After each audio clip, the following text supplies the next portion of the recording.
আসসালামু আলাইকুম, আমি doctor Shaila Haque, BD doctor official YouTube channel থেকে আপনাদের সকলকে স্বাগত জানাচ্ছি।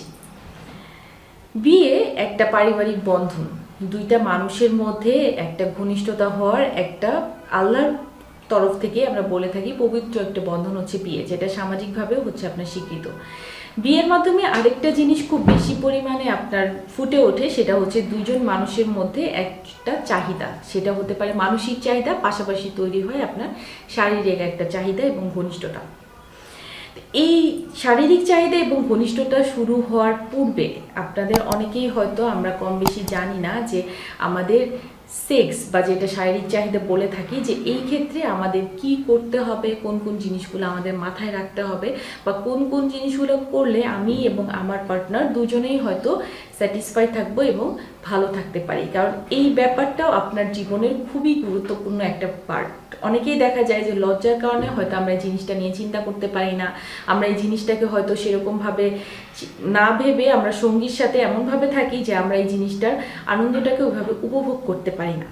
তো দেখা যায় যে এটার কারণে অনেক সময় কিন্তু আপনার এই শারীরিক চাহিদাটা ঠিকমতো ফিল আপ না হওয়ার কারণে আপনার পারিবারিক জীবনেও কিন্তু এটার একটা প্রভাব চলে আসে। দেখা যায় যে আপনি যদি আপনার সঙ্গীর সাথে ভালো না থাকতে পারেন, সেটা আপনার কোনো না কোনোভাবে এটার ইফেক্ট আপনার হচ্ছে শরীরের উপর পড়বে, কারণ এই ব্যাপারটার সাথে হরমোনাল ব্যাপারগুলো রিলেটেড, এবং পরবর্তীতে দেখা যায় হরমোনাল ইমব্যালেন্স হয়ে গেলে আপনার মেজাজ খিটখিটে হয়ে যেতে পারে, আপনি পরবর্তীতে আপনার সঙ্গীর সাথে ভালো নাও থাকতে পারেন।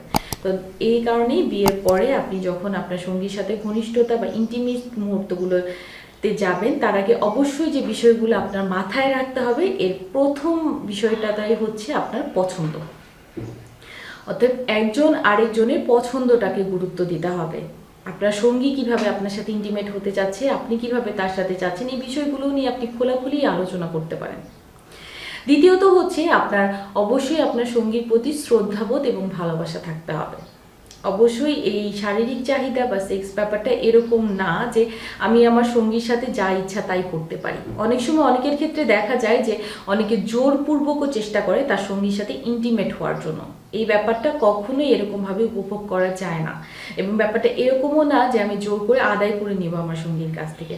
অতএব আপনাকে অবশ্যই এটার মধ্যে ভালোবাসা এবং শ্রদ্ধাবোধ দুইটাই বজায় থাকতে হবে। 3 নম্বর হচ্ছে আপনাদের দুইজনের শারীরিক স্ট্রাকচার।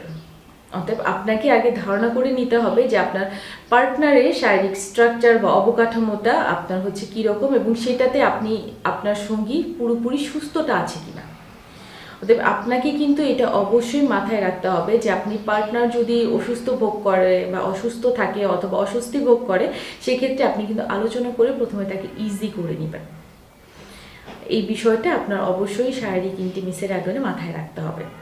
4 নম্বর পয়েন্টে আপনার আসতে হবে যে অনুমতি, যেটা আপনার ইসলামে অনেক ক্ষেত্রে বলে যে ইসলামে একদম কোরআনে লেখা আছে যে আপনি কখনো আপনার স্ত্রীর অনুমতি ব্যতীত তার সাথে শারীরিক কোনো সম্পর্ক স্থাপন করতে পারবেন না।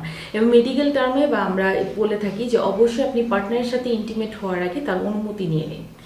এটা আপনাদের পারস্পরিক যে শ্রদ্ধাবোধটা তৈরি করবে, একটা বোঝাপড়া তৈরি হবে। আপনি অনেক সময় দেখা যেতে পারে আপনার সঙ্গীর কোনো সমস্যা থাকতে পারে, বা আপনার তার কোনো চাহিদা থাকতে পারে, বা সে অন্য কোনোভাবে আপনার কাছ থেকে এক্সপেক্ট করতে পারে ভালোবাসাটা, সেটা আপনি যদি আপনার সঙ্গীর সাথে আলোচনা করে নেন এবং আপনি যদি একটু অনুমতি নিয়ে নেন ছোট করে, সেটা দেখা যায় যে আপনাদের সম্পর্কটা অনেক বেশি পরিমাণ সুন্দর করতে পারে।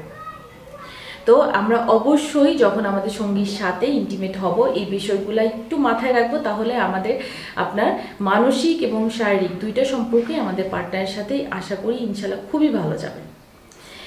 এই বিষয়গুলো মাথায় রেখে সঙ্গীর সাথে চলার চেষ্টা করুন। আজকে এই পর্যন্তই, ভালো থাকুন। আসসালামু আলাইকুম।